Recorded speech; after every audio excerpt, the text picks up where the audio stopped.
दोस्तों नमस्कार, मैं मनोज कुमार शर्मा एक बार फिर दोस्तों मैं आप सबका धन्यवाद देना चाहूंगा 8 लाख सब्सक्राइबर पूरे हो जाने के लिए। अब तक की सफर जो था आपके साथ बड़ा मजेदार सफर था। थोड़े से गम थे, थोड़ी सी खुशी थी, लेकिन थोड़े से वो दुख थे, जो दुख देश की हालात देख करके पैदा दिल में कभी कभी हो जाते थे। रंजो मलाल होता था दिल में पैदा ये देख करके कि हिंदुस्तान कैसा नया इंडिया बन रहा है, प्रधानमंत्री मोदी जी का यह नया इंडिया कैसा बन रहा है। लेकिन दोस्तों ये नया इंडिया कैसा इंडिया बनेगा, अर्थव्यवस्था कहां जाएगी, इसके बारे में तो हम शायद अंदाजा ही लगा सकते हैं, क्योंकि जहां कच्चे तेलों के दाम कम हुए हैं वहां सरकार उसे खरीदने को तैयार नहीं दोस्तों। लेकिन चलो शुरू करते हैं हम अपना ये यूट्यूब चैनल कोरोना के अपडेट के साथ। 18,985 मरीज अब तक संक्रमित हो चुके हैं, 3260 स्वस्थ हो चुके हैं और 603 लोग अभी तक दुनिया को छोड़ के जा चुके हैं, भारत को छोड़ के जा चुके हैं। सबसे पहले नंबर पर महाराष्ट्र है 4,669 के साथ, दिल्ली है 2,081 के साथ और गुजरात है 2,066 के साथ तीसरी अंक तालिका में। क्या करेंगे क्या नहीं करेंगे, हालांकि इस भी सुना है कि जो रैपिड टेस्ट किट मंगाई गई थी वो नकली निकली हैं। राजस्थान सरकार ने उनको बंद करने के बारे में बोल दिया है, टेस्ट नहीं कराए जा रहे क्योंकि संक्रमित मरीजों के भी टेस्ट किए गए तो वो नेगेटिव बता रही थी वो रैपिड टेस्ट किट जो चाइना से भारत सरकार ने मंगाई। चलिए छोड़ो, ये तो जो है वो चलता रहेगा, खबरें बहुत है, खबरों की वानगी बहुत हो सकती है, बहुत डिस्कशन पूरी रात चल सकता है, लेकिन जो मुख्य बात है हम उस बात पर आते हैं। मुख्य बात है राहुल गांधी के बारे में। जी हां, राहुल गांधी आज चर्चा का विषय बन गए। चर्चा का विषय जब बन गए जब उन्होंने एक ट्वीट किया मोदी सरकार को निशाना बांध करके कि उन्होंने लिखा कि चावल से सैनिटाइजर बनाए जा रहे हैं, गरीबों भूखे कब तक मरोगे कि आपके हिस्से का चावल अमीरों के सैनिटाइजर बनाने के काम आ रहा है। इस पर काफी सारे भक्त जो थे, भारतीय जनता पार्टी के प्रवक्ता जो थे, नेता जो थे, बिलबिलाने लगे, छाती फाड़ करके रोने लगे, संबित पात्रा हो या कुछ हो। लेकिन इसके बाद एक सेकंड घटना और हुई। WHO का एक बयान आया, ग्रेबियसस जो भी है WHO के चीफ, उनका एक बयान आया कि लॉकडाउन केवल एक उपाय नहीं है, केवल पॉज बटन है। सेम वही बात बोली जो राहुल गांधी ने अपनी उस इंटरव्यू अपनी उस प्रेस कॉन्फ्रेंस में बोली थी, जो प्रेस कॉन्फ्रेंस उन्होंने उन सारे पत्रकारों के सामने की थी जो पत्रकार अधिकतर मोदी सरकार के सपोर्ट में बोलते हैं। एक विपक्ष के नेता होने के नाते उन्होंने इतना दम दिखाया कि वो सामने आए और उन्होंने खुलकर बोला, और जो बात बोली वो WHO ने उस पर मोहर लगा दी। इससे पता चल जाता है कि राहुल गांधी के पास दूर तक दृष्टि है, दूर तक की चीजें देख लेने का विजन है।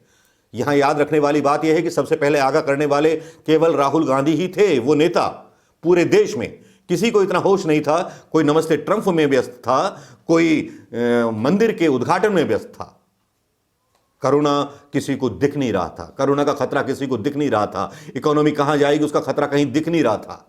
लेकिन राहुल गांधी ने उन सारे लोगों को धता बता दिया जितना लोग भारतीय जनता पार्टी के IT सेल ने उनके विरोध में उनको पप्पू साबित करने के लिए लगा रखे थे। आज उनके सामने प्रधानमंत्री मोदी जी फेंकू साबित हो रहे हैं। उनका पूरा मैनेजमेंट बिखर सा गया है। अगर वो मंगाते हैं कहीं से किट तो वो किटें नकली निकलती हैं। कोई मैनेजमेंट उनके पास नहीं है। कोई बचाव पुलिस वाले हैं, डॉक्टर्स हैं, उनके पास किटें नहीं है। 2 डॉक्टर्स मारे जाते हैं, 1 डॉक्टर नहीं, 2 नहीं, 3 नहीं, 4 नहीं, पता नहीं कितने डॉक्टर स्वास्थ्यकर्मी मारे जाते हैं। 2 पुलिस वाले मध्य प्रदेश में मारे जाते हैं, एक इंदौर में और एक उज्जैन में। लेकिन उनके बचाव के लिए अभी तक PPE किट नहीं है पुलिस वालों के पास। शिवराज चुप बैठे, मौन बैठे हैं। सरकार बना लेना चाहते हैं। सरकार में 5 मंत्री शपथ लेते हैं उनके, 2 कांग्रेस के और 3 भारतीय जनता पार्टी के, 2 भारतीय जनता पार्टी के, 1 निर्दलीय। सत्ता के लालच में शवों का व्यापार मुझे लगता है मध्य प्रदेश में शुरू हो गया है, जिसकी तरफ शायद प्रधानमंत्री मोदी जी का ध्यान नहीं जाता। प्रधानमंत्री मोदी जी का ध्यान पता है कहां जाता है? प्रधानमंत्री मोदी जी का ध्यान जाता है ममता बनर्जी की तरफ, ममता बनर्जी की सरकार पर। जहां वो सही काम कर रही है उसके बाद भी वहां पर राज्यपाल जो है बार बार अपनी टांग अड़ाते हैं, नेतागर्दी करते हैं, भाषणबाजी करते हैं कि PDF में घोटाला हो रहा है, कि उसमें घोटाला हो रहा है। राज्यपाल का काम वहां पर अपना काम देखना है, ना कि घोटालों की जांच करना। घोटालों की जांच करने के लिए एजेंसियां हैं। अगर ऐसा है तो प्रधानमंत्री मोदी जी CBI भेज करके जांच कराएं, या उनको डर है कि ममता दीदी उनको भी बंधक बना लेगी।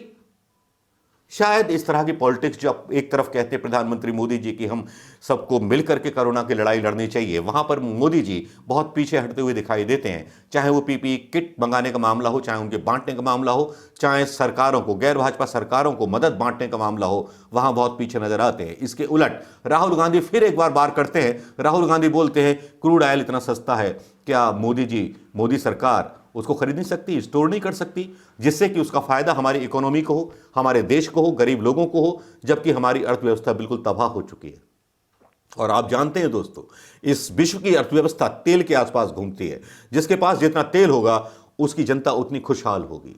ये सही समय था कि उसका सही इस्तेमाल किया जा सकता था, लेकिन प्रधानमंत्री मोदी जी जैसे एक गहरी नींद में सोए हुए हैं। आजकल नजर नहीं आते हैं, ना विदेशों में नजर आते हैं, ना टीवी पर नजर आते हैं। टीवी पर 6-7 मिनट के लिए थाली और दिवाली और ताली बजा करके चले जाते हैं, लेकिन उनके कोई भी प्लान्स नजर नहीं आते, ना कोई योजना नजर आती है। रिजर्व बैंक 50 लाख करोड़ रुपए का 50,000 करोड़ रुपए की एक देते हैं कि साहब हम एड दे रहे हैं, लेकिन वो किस तरह से दी गई है एड, उसकी भी पोल खुल जाती है और पूरा नंगा हो जाता है आरबीआई। लेकिन वित्त मंत्रालय कहीं खोया रहता है। वित्त मंत्रालय कोई घोषणा नहीं करता है कि किस राज्य को कितनी सहायता भेजी जा रही है, किसको कितने सैनिटाइजर, कितने ग्लव्स, कितनी मशीनें भेजी जा रही हैं। इन सब पर पूरी मोदी सरकार चुप रहती है। लेकिन जब WHO बयान की पुष्टि कर देता है राहुल गांधी के, तब कहीं मोदी सरकार और उसके प्रवक्ता झुंझलाए हुए नजर आते हैं। दोस्तों, आज तक बस यही, इतना ही। आपको अच्छा लगा हो तो जरूर शेयर कीजिएगा और देखना मत भूलिएगा और कमेंट करना मत भूलिएगा और पूरा देखिएगा वीडियो। दोस्तों नमस्कार, जय हिंद दोस्तों।